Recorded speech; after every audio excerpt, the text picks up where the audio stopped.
नमस्कार, मी कृष्णा मधुकर लोलगे, नांदेड महाराष्ट्राहून बोलत आहे. नमस्कार, मी साक्षी कृष्णा लोलगे. आम्ही काल पहलगामला आलो होतो. तिथं वरी जे बेसन व्हॅली आहे त्याला मिनी स्वित्झर्लंड म्हणतात. तिथं आम्ही काल होतो. जेव्हा ती घटना झाली टेररिस्टवाली, तर त्या टाइमला आम्ही तिथंच होतो आणि आम्ही नेमकंच निघणार आणि 15-20 मिनिटात समजा थोडं लांब गेल्यावर आम्हाला एकदम गोळीबाराचा आवाज आला.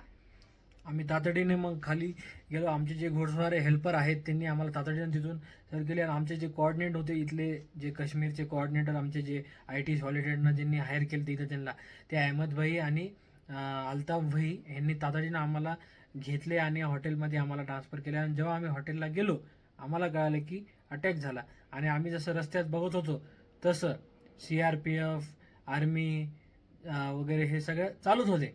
आणि आम्ही जसं खाली आलो तसं कंटिन्यू आम्हाला केदार सरांचा ITC ट्रिपचे जे हेड आहेत त्यांचा कंटिन्यू रितू मॅमचा आणि केदार सरांचा कॉल चालूच होता आणि त्यांनी आम्हाला कंटिन्यू आमचं म्हणजे विचारपूस करत होते की तुम्ही सेफ आहात ना, तुम्ही सेफ आहात ना. आणि जे आमचं हॉटेल जे होतं ते पण सुद्धा असेल आणि इथले जे लोक आहेत त्यांनी पण खूप हेल्प केली आम्हाला. आणि शेवटी म्हणायचं म्हणल्यावर इथल्या लोकांमुळेच आम्ही फास्ट आलो, नाहीतर तिथल्या लोकांचं आम्हाला जर सपोर्ट नसला असता तर आम्ही तुमच्यासमोर हा व्हिडिओ बनलाच नसता.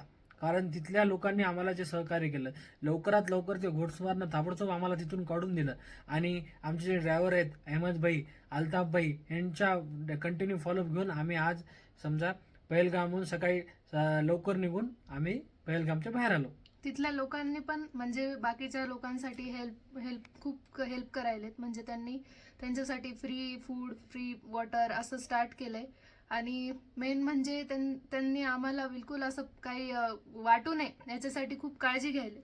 भीती वाटत नाही ना म्हणून कंटिन्यू चेअर करायलेत. काही होत नाही असं म्हणजे एक खात्री द्यायची काम करण्याचं त्यांनी आणि काम. आपली जी सेंट्रल गव्हर्नमेंट आहे, मोदीजीची जी आहे आपली BJPची, तर त्यांनी कंटिन्यू ते फॉलोअपमध्ये घेऊन आर्मी हे ते सगळ्या जे हे आहेत म्हणजे टुरिस्ट लोक आहेत त्यांच्या कंटिन्यू फॉलोअपमध्येच आहेत. त्यांना नेणं हे करणं.